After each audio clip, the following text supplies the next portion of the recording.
Hi, this is No Ordinary Voice Spiritual Ventriloquism. You are listening to Dummy himself. Yeah, me and my son was having a discussion yesterday, and I just let him tell you for yourself. What was it you told me yesterday, Israel, about racism and the medieval times and stuff like that? What was that? Oh, I said that race is a relatively recent phenomenon. Recent phenomenon, you meaning It's really like new. the Middle Ages and forward? Is that what you're saying? No, Fairly new, or?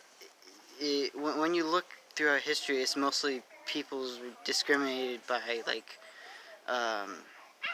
religion and nation. Okay, but not skin color. Usually, no. That's something that's new. Yeah, well, you can tell the apple don't fall too far from the tree. So let me ask you this, Israel. What do you think is the catalyst? What was the catalyst of where it went from like racism based on melanization, where it never was an issue before? Now it's like really an issue in these modern times. We'll just say like for the last 200, 300, 400 years maybe, because that's when race started coming out. That idea came out in the 15th century. What do you think was the catalyst that caused it to go from it never was an issue to now it seems to be a really bad social issue? What do you think caused that? Contributed to that? People need to find an easier way to discriminate against people that's not religion or nation, because especially in America, since there's a melting pot. Oh, okay. All right. So you're thinking it's a multicultural, they might have some multicultural currents going into it? Maybe. Okay. I guess people want an easier way to discriminate against people. That's easier than... Yeah. Well, I guess, yeah. I hear what you're saying. And, you know, what I've noticed, too, is this, because I really did some deep down studying into this and thinking about it, meditating about it. And I'm trying to, where did it all begin? You know, we know that, you know, obviously the slave trade and things like that and using and abuse people can create that type of a racial environment. Wouldn't you agree that's the case? That the slave trade could begin to create a hostile racial environment? Yeah. Okay, yeah. So anyway, so we all know that. But what started it all? I mean, it didn't happen overnight. There's something that happened over a process of time. And what Israel told me was that in medieval times, people didn't, you know, discriminate, feel superior or inferior based on the color of the skin. Men were men, and like he said before, everything was based more on nationality and what religious cult you belong to. You know, whether it was Hinduism or in the medieval times, whether it was Christianity or Judaism or, you know, any other number of isms. You know, so where did this all begin? And the only significant event that I can really come about to show how, and honestly, the bulk of the racism has been committed by Europeans over time. Would you agree with that premise?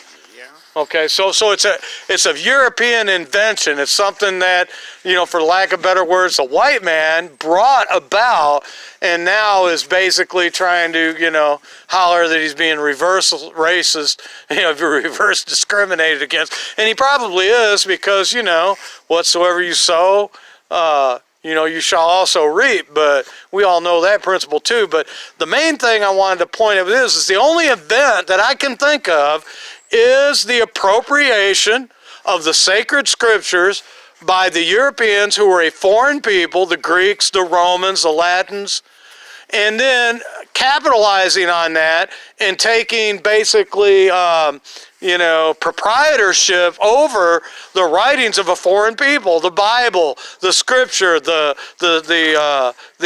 life of Christ and the implications of salvation and all those things transferred from a generally darker melanated. It can be debated on whether or not it was 85-25 or 85-15 or 75-25, black versus less black or whatever.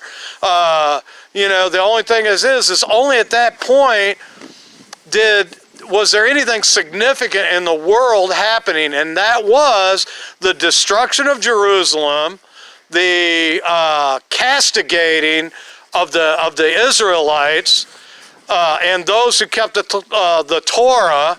That you could read about that in the church fathers, where they had already basically accused people of being legalistic and having no faith and children of the devil, or any number of other castigations they'd throw out. I mean, it's there. You don't have to listen to me. You can read all that for yourself.